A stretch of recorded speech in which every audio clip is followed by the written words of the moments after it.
और एक बार फिर से आपका स्वागत है। और इस समय हमारे साथ बहुत सारे लोग उनको वैक्सीन मैन कहते हैं, सीरम इंस्टीट्यूट ऑफ इंडिया के मुखिया आदार पूनावाला अब हमारे साथ जुड़ गए हैं। Doctor Roy, your question. Well, Sanket, I have tweeted about this, and I really honestly feel that Adar Poonawala and his dad are really the heroes of this pandemic. I've said this publicly. They foresaw the problem. They took a huge risk, which most people haven't understood, the kind of risk they took.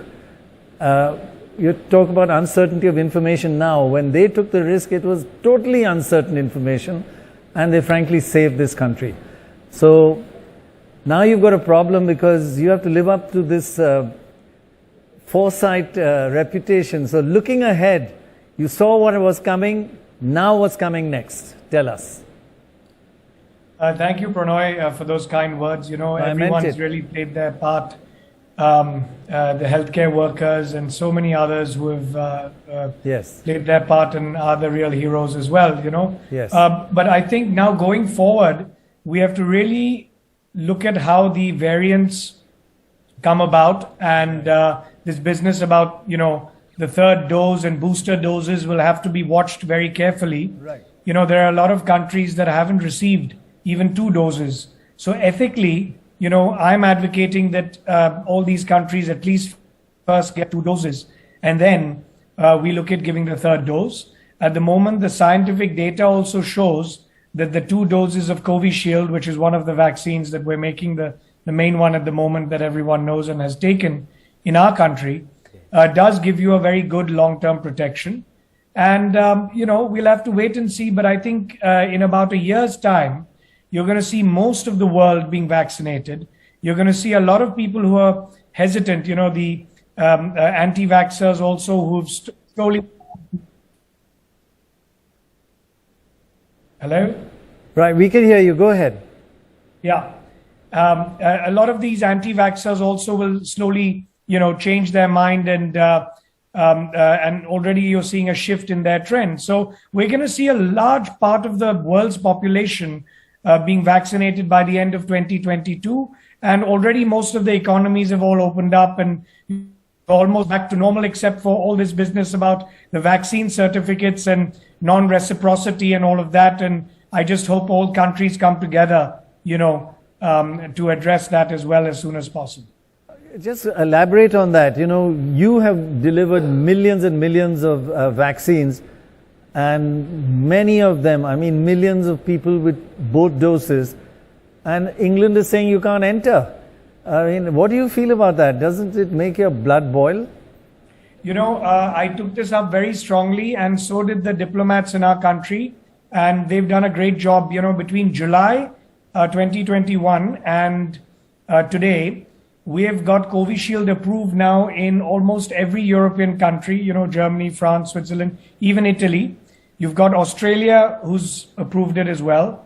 And now it's just a matter of time till the UK also approves it. I think there's some technical issues they're going through with the Indian vaccine certification.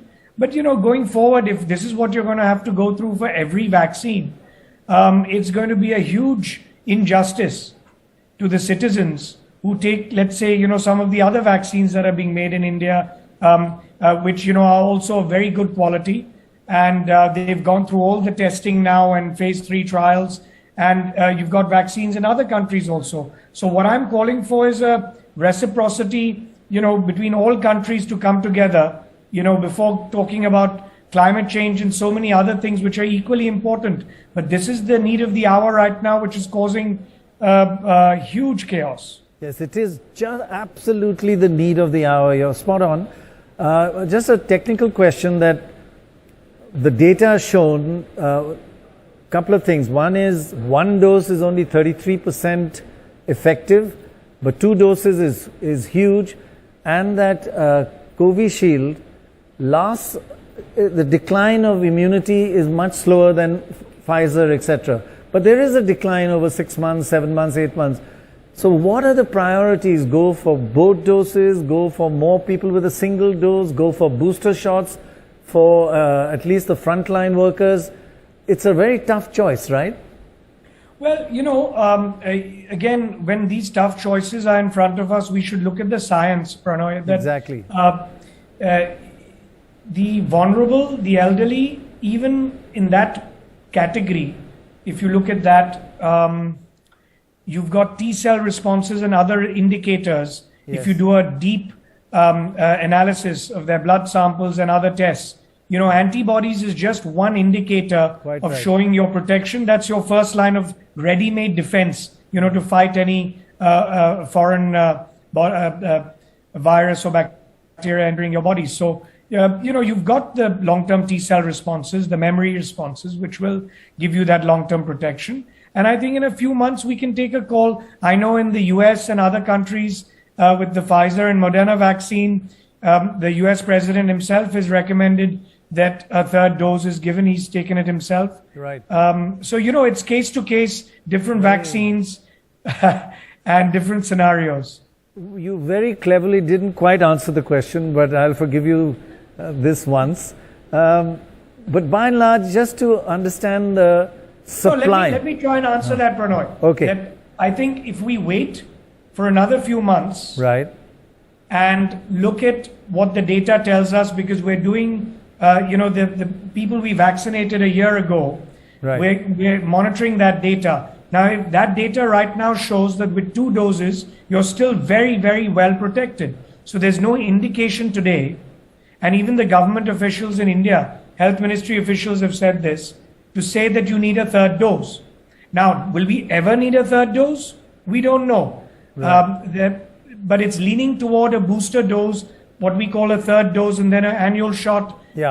Right. which may come about, but a bit later. So I think if we discuss this in 3 or 4 months, we can give an accurate answer based on the scientific data that we have. But right now, we're very well protected with 2 doses, and we should focus on giving the countries who have not received any doses at all, in Africa and so many other low and middle income countries, to protect that population. Now, as you say, look at the science, and I only look at peer-reviewed articles and in articles in Lancet and BMJ, and it does seem to suggest that after a certain period of time, at least frontline workers need a booster because they're really at the forefront of being infected. At least they should get a booster shot?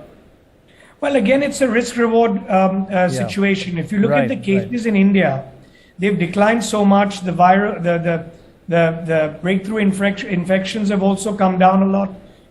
Maybe if there's another wave which is about to come or is in the offing, then we could look at giving a third dose at that time. But I don't think right now, with the great way in which the country has handled the second wave, and you've seen the cases, we've got lower cases than even the UK at the moment. So we're in a very good position at the moment.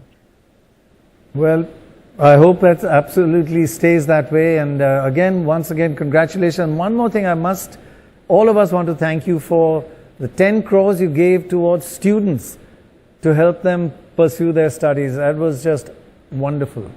Absolutely. No, that was the least I could do because, I just felt very bad that for no fault of their own, they weren't able to, or they were going out of pocket in that period where the quarantine was, mandatory in those 10 days that you had to spend. So, for no fault of their own, we've turned the tide on that. Yeah.